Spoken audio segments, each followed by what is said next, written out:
আমার এই কোমর আর এই পা প্রচন্ড যন্ত্রণা করছে।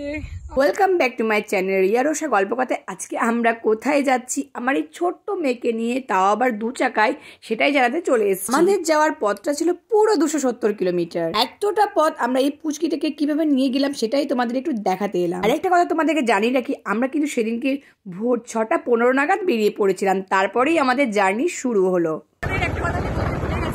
আমাদের জার্নিটা স্টার্ট হলো কাটোয়া থেকে। আর জিনিসপত্র পরিয়ে এমন ভাবে বের করেছে, সুস্থ মানুষ অসুস্থ হয়ে যায় এই মেয়েটার পাল্লায় পড়লে। এই যে আমার মেয়ে অসুস্থ হয়ে গেছিল একটু। তো আমরা এখন নতুনহাট চলে এসেছি। নতুনহাটে একটু এসে চাটা খাচ্ছি।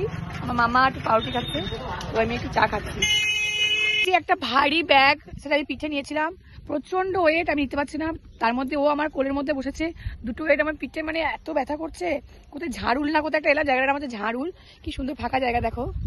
তো এখানে এসে ব্যাগটাকে এখানে রাখলাম যে বাবা বাঁধবে ব্যাগ। আমার কাছে এই জার্নিটা ছিল একটু ভয়ের আর অনেকটা সাহসের, কারণ এতটা পথ আমি আমার ছোট্ট মেয়েটাকে নিয়ে যাব, একটু তো ভয় লাগছে। আর থেকে বেশি বিশ্বাস ছিল আমার ভগবানের উপর। আর জানো, এই প্রথম বাইকে করে আমি দুর্গাপুর হাইওয়ে দিয়ে যাচ্ছি, একটু ভয় লাগছিল। এখন বাজছে 9:30। তো আমরা এখন দুর্গাপুরের এখানেই এই একটা হোটেলে এসে দাঁড়ালাম। এখানে আমরা এবার ব্রেকফাস্ট করবো, কারণ প্রচন্ড খিদে পেয়ে গেছে আমার প্লাস আমার মেয়ে। ব্রেকফাস্টে খেয়ে ফেললাম আমি চাউমিন, যদিও আমার চাউমিনটা ভীষণই প্রিয়। আমাকে যদি কেউ 4 বেলায় চাউমিন দেয়, আমি 4 বেলায় চাউমিন কিনে নেবো। আর চাউমিনটা হেভি ছিল।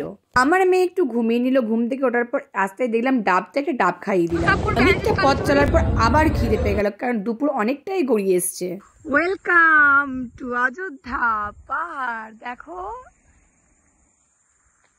এই যে দেখো কতটুকু পুচকি বেবি আমার কতটা জার্নি করলো আজকে আমাদের সঙ্গে। বাবু ভালো লেগেছে? তারপর যখন আস্তে আস্তে বাইকে করে পাহাড়ের দিকে উঠছি, তখন ওই প্রাকৃতিক দৃশ্যটা অপূর্ব লাগছিল। আমি আর পারছি না, প্রচুর জার্নি। দেখতে যতটা লাগছে না, আমার এই কোমর আর এই পা প্রচন্ড যন্ত্রণা করছে। আর পারছি না। ওকে একবার দেখাও ওর অবস্থা দেখি একবার, এর অবস্থা দেখো। দেখো ও প্রচন্ড টায়ার্ড হয়ে গেছে। পাহাড়ের দিকে যত উঠছি তত আমার ভয়টা বেশি বাড়ছিল, কারণ পাহাড়ি এলাকায় লোকজন খুবই কম ছিল, অনেকটা দূরে দূরে জনবসতি ছিল। যেহেতু আমরা অযোধ্যা টফিলে উঠবো, তাই আমাদের পথটাও ছিল অনেকটাই। শেষে একটা কথাই বলবো যে বয়ফ্রেন্ড বা বরের সঙ্গে পাহাড়ে যাওয়ার স্বপ্ন তো সব মেয়েই দেখে, কিন্তু আমার বর তার মেয়ে আর বউকে নিয়ে এত তাড়াতাড়ি যে বাইকে করে পাহাড়ে চলে যাবে আমি স্বপ্নেও ভাবতে পারিনি। এই যে অবশেষে আমরা পৌঁছে গেছি। তো এখন রুম দেখা হচ্ছে, রুম হয়েও গেছে। এবার একটু ফ্রেশ হব, তারপর দেখি কি করি। আর পারছি না আমি। কটা বাজে গো? 6:15 থেকে 6:30, সরি 4:30। আর পারছি না, প্রচুর ব্যথা হাত পায়ে। একটু রেস্ট নেওয়ার পর আমরা আবার একটু বেরোতে যাচ্ছি, কারণ কোথাও ঘুরতে এসে শুধু রেস্ট নেবো তাহলে হয় না। তো এখন একটু দেখি সাইডে কিছু আছে নাকি, তো আমরা ঘুরে আসি।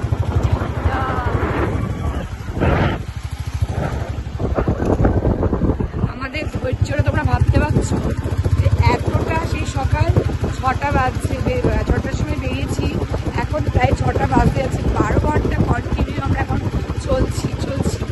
আর কোথাও গিয়ে রেস্ট নিলে হবে না, এটা আমার নয়, এনার বক্তব্য। আমাদের হোমস্টে থেকে খুব কাছেই ছিল ময়ূর পাহাড়, আর ওখানে ছিল ওয়াচ টাওয়ার আর একটা হনুমানজির মন্দির। খুব অন্ধকার থাকায় আর খুব ভয় লাগায় আমার খুব একটা ভিডিও করা হয়নি, কিছু ছবি তোমাদের শেয়ার করলাম।